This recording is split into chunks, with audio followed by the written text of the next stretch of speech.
Welcome to the Lost Sci-Fi Story channel. If you're ready, let's begin today's story. The coffee from Deck 7's dispensary tasted, as it always did, like someone had described coffee to a machine that had never encountered coffee, and the machine had done its earnest best. Elias Voss drank it anyway, standing at the narrow counter of the maintenance locker room, while his work order tablet loaded with the sluggish, indifferent patience of a device that had long since stopped caring about anyone's morning. Around him, the ambient hum of Meridian 7 filled the silence, that constant, layered sound the station made, a frequency so embedded in daily life that new arrivals noticed it for about 3 days before their brains quietly agreed to pretend it wasn't there. Elias had stopped hearing it 8 years ago.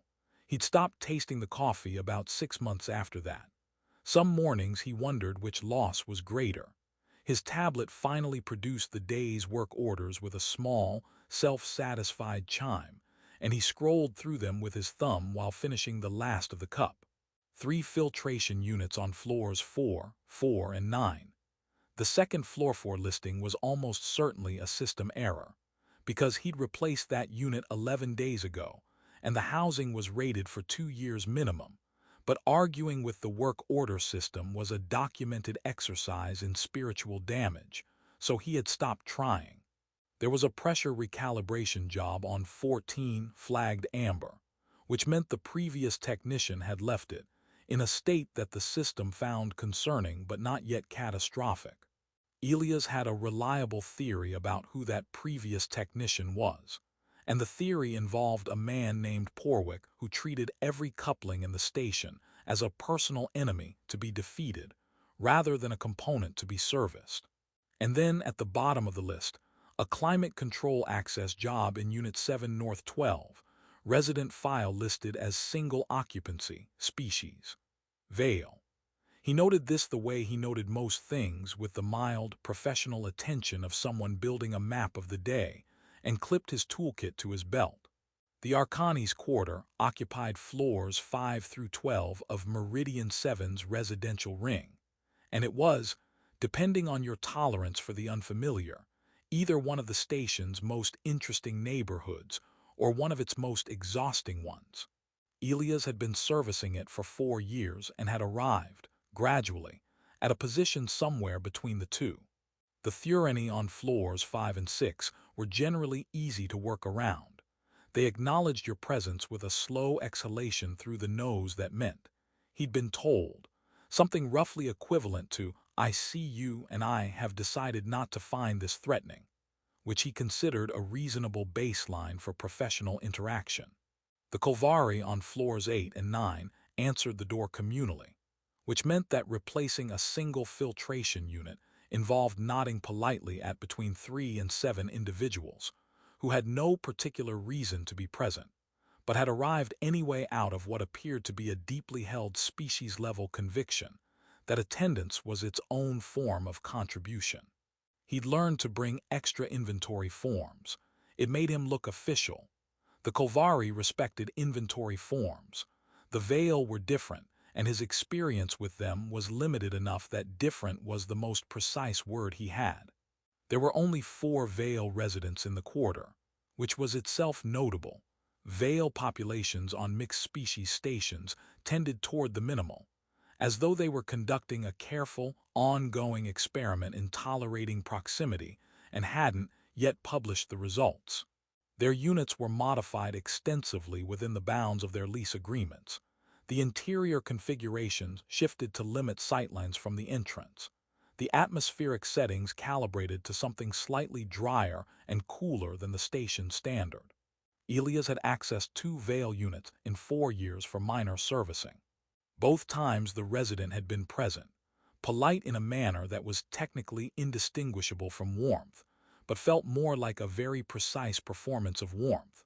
And both times he had completed the job with the specific efficiency of a person who understood, without being told, that he was a temporary and tolerated presence in a space that had been arranged very carefully around his absence.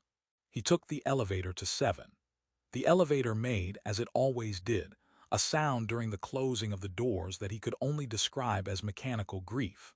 A low, resonant groan that the maintenance logs attributed to a worn tension spring in the door drive assembly that had been on the repair schedule for 14 months and would, he suspected, remain there until the spring achieved full spiritual release and simply stopped.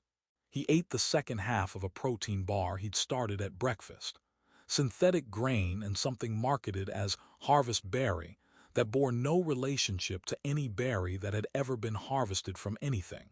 He finished it.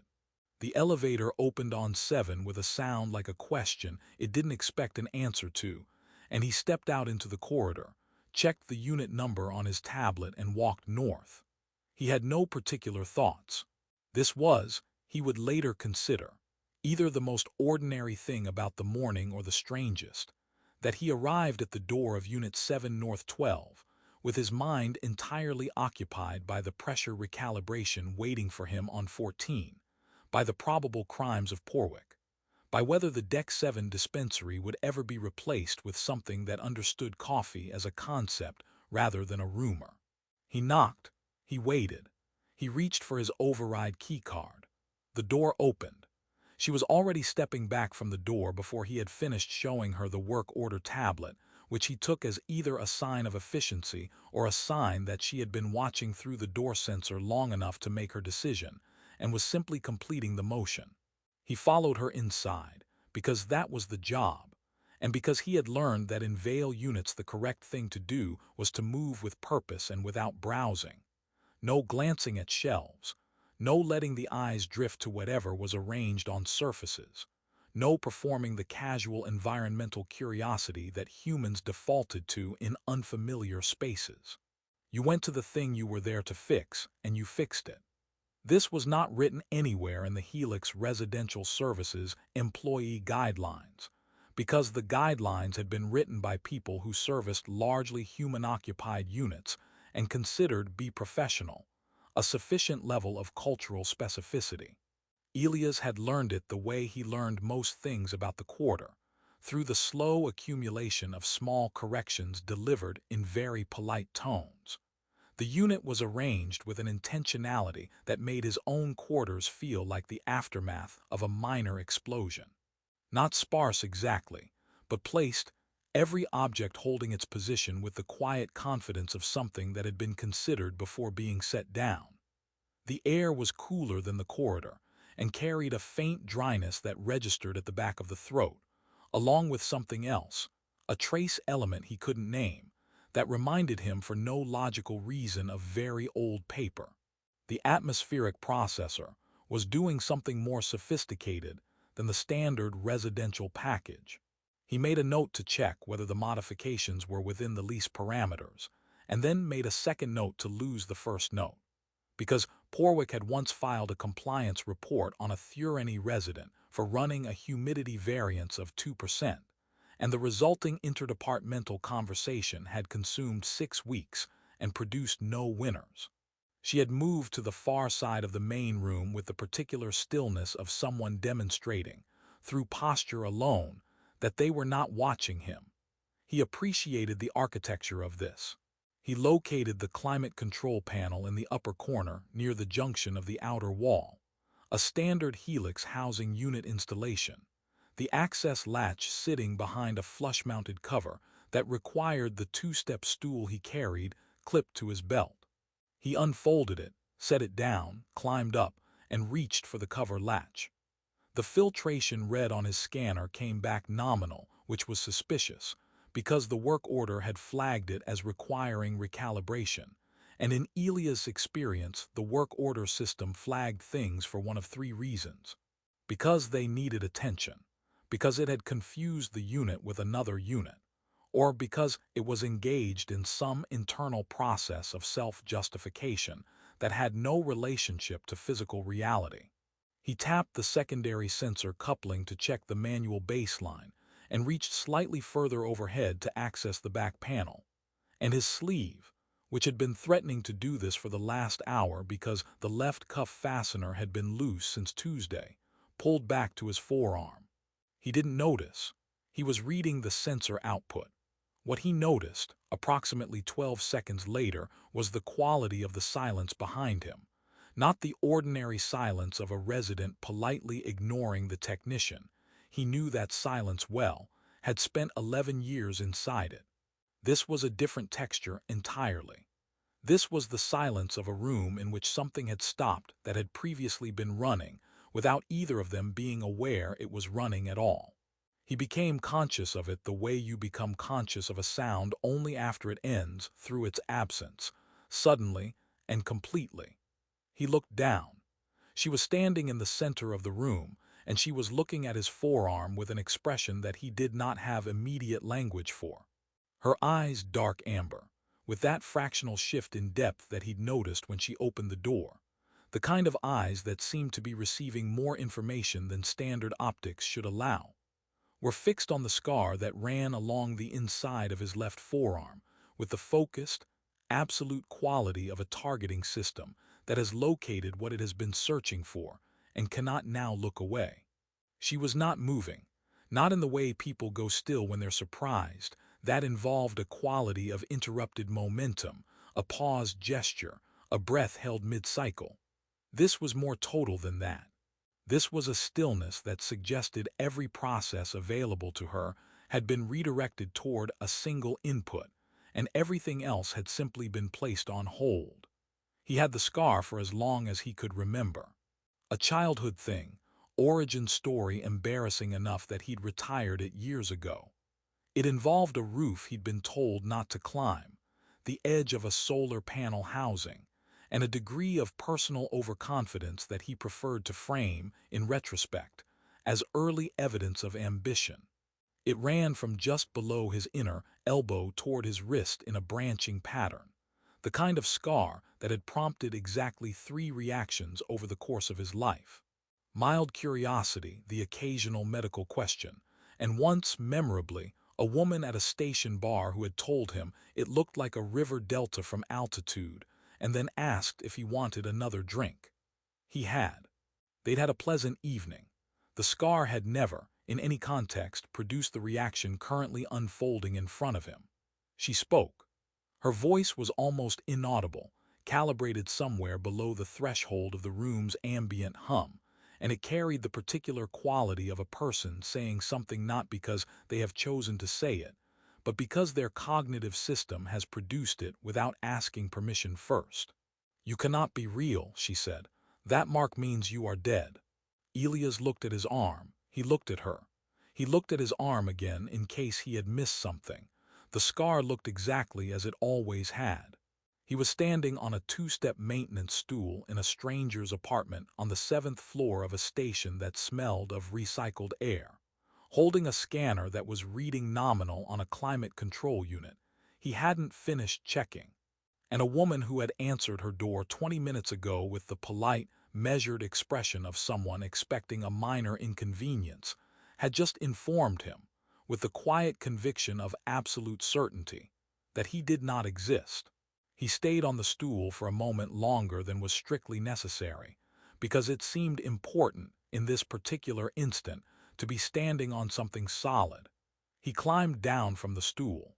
This felt like the correct first move, not because it resolved anything, but because continuing to stand elevated above a situation that had just become significantly larger than a climate control recalibration seemed, tonally, wrong. He folded the stool, clipped it back to his belt, and stood on the floor of her apartment like a person who was present and real and had a work order to prove it, which he was aware was not the kind of evidence she was referring to, but which was the only documentation he currently had on his person. She had not moved. Then she did a single, deliberate step back toward the low shelf along the interior wall, her eyes leaving his arm only to locate something on the shelf's surface before returning. He noticed that she did not look at his face during this. She looked at the scar with the continuous, unbroken attention of someone monitoring a reading that might change if they looked away.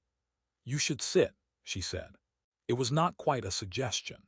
He sat, on the edge of the single low seat near the climate panel, and rested his hands on his knees, and waited, because 11 years of entering other people's spaces had given him a reliable instinct for when a room had decided something was going to happen in it, and the most useful contribution he could make was to stop adding variables.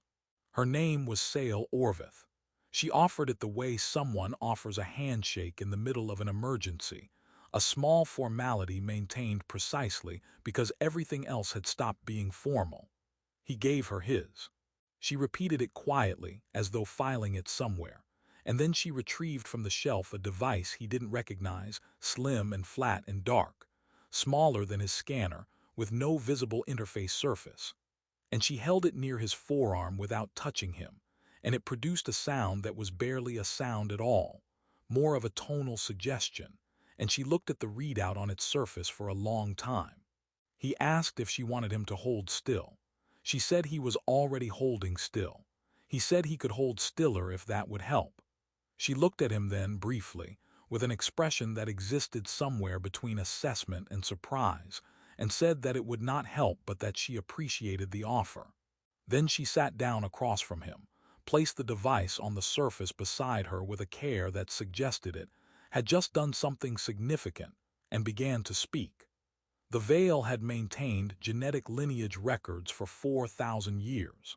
He nodded at this with the expression of a person receiving information at a volume he hadn't prepared for, which was the honest expression because he had come into this building expecting to replace a filtration unit and recalibrate a pressure coupling and eat lunch before the Deck 9 job. And 4,000 years of genetic records was not something the morning had forecast. The records were not, she explained, genealogical in the way humans understood genealogy, not family trees, not names descending through documented marriages and births. They were forensic archives.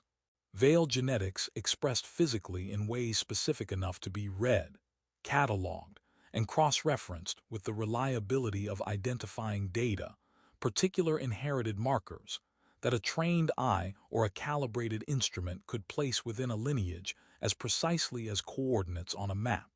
It was, she said, how her people had always known each other, not by name first but by the physical record of where they came from. Elias looked at his arm. The scar looked back. The marker on his forearm, she continued, and here her voice acquired a quality he identified as deliberate steadiness, the vocal equivalent of someone keeping their hands flat on a surface to stop them from doing something else, matched identically a marker documented in the Vael Historical Archive as belonging to a lineage called the Ovinketh.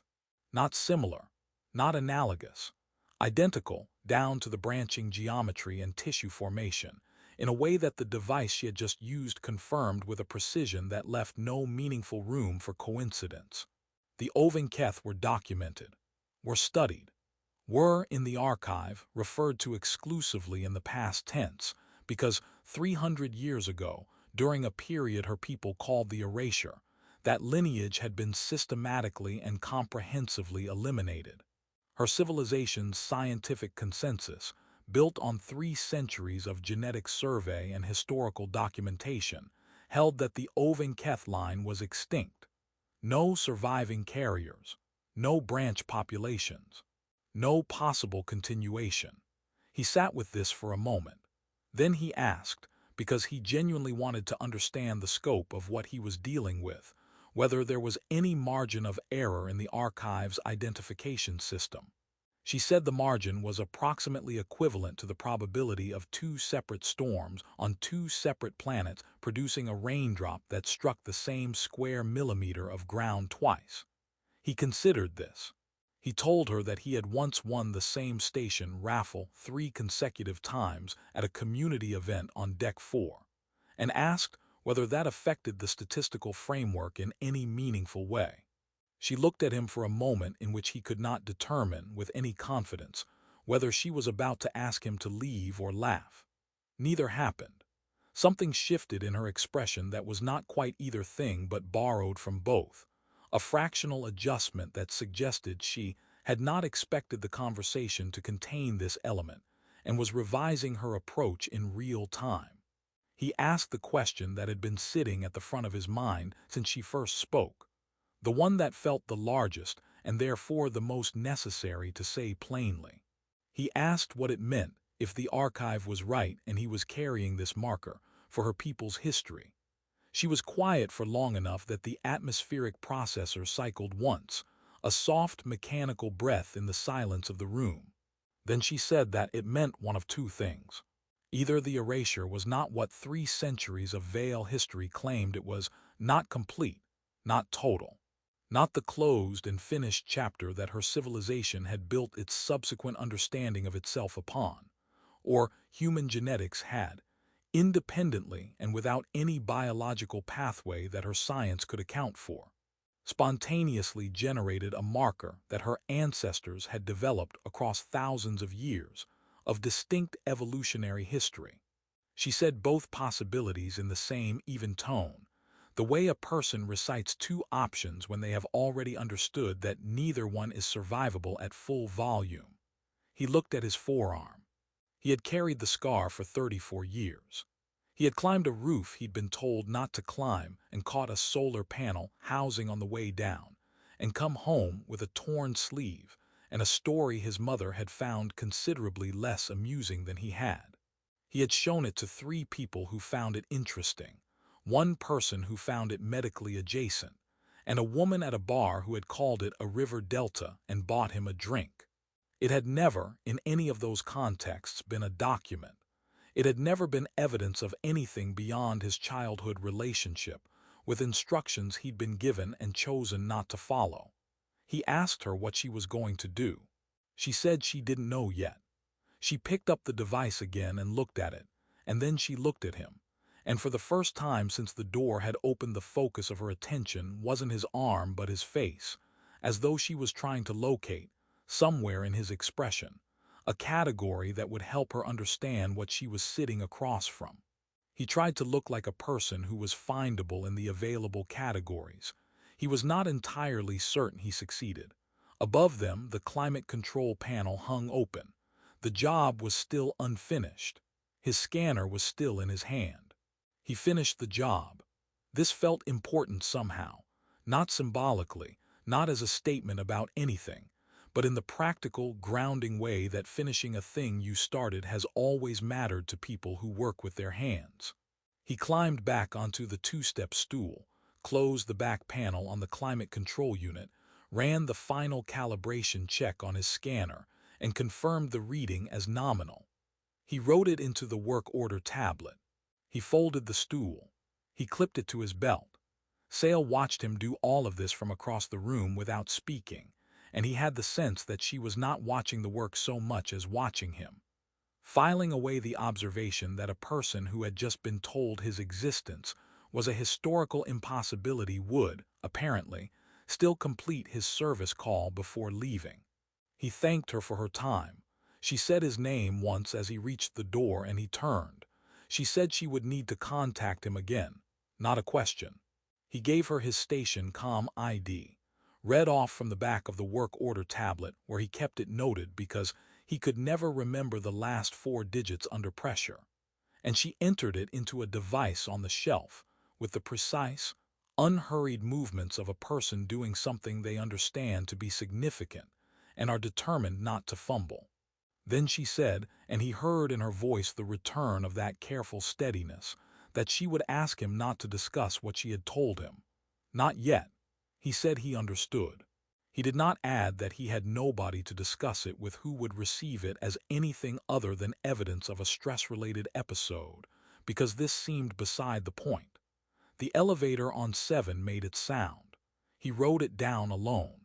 The pressure recalibration on 14 took 2 hours because Porwick had, with what Elias was beginning to suspect, was a form of technical malice that bordered on artistry, cross-threaded not 1 coupling but 3, in a configuration that suggested either profound incompetence or a very specific grudge against the laws of engineering. He fixed it. He filed the work order. He noted in the comments field, for the 4th time in 8 months, that the previous service showed evidence of improper torque application, which was the most professional phrasing available to him for what he actually wanted to write, which was a paragraph beginning with the word Porwick.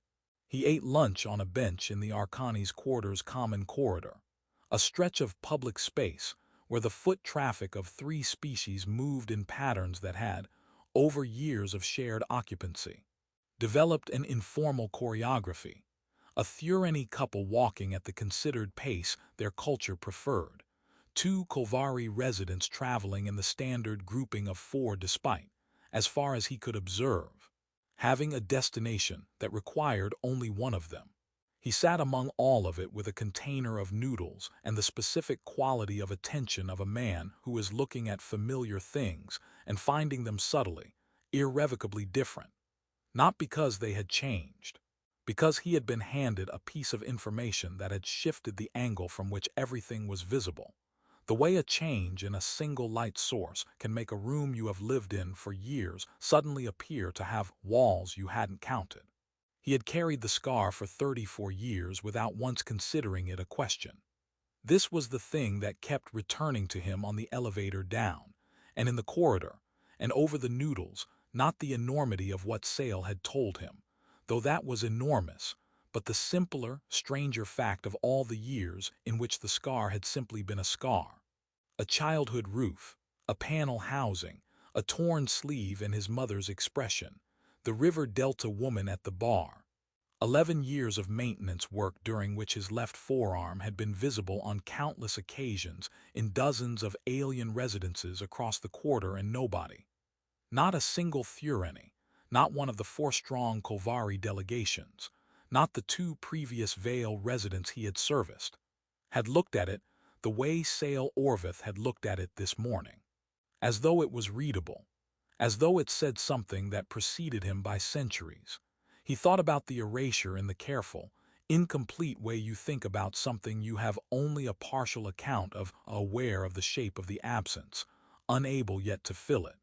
300 years, a lineage considered extinct, and somewhere in the distance between that history and this corridor on Meridian 7, a chain of events that had produced, among its many other unremarked consequences, him, a maintenance technician with a toolkit older than his friendships, and a work order tablet that crashed if you scrolled too fast, and a scar that was apparently, beneath everything he had assumed about it, a document in a language he had never known existed. He wasn't sure how he felt about this. He inventoried the feeling carefully, the way he inventoried a filtration housing before deciding whether it needed replacement, and what he found was not fear, exactly, and not excitement exactly, but something that had elements of both and sat between them in a space that didn't have a clean label.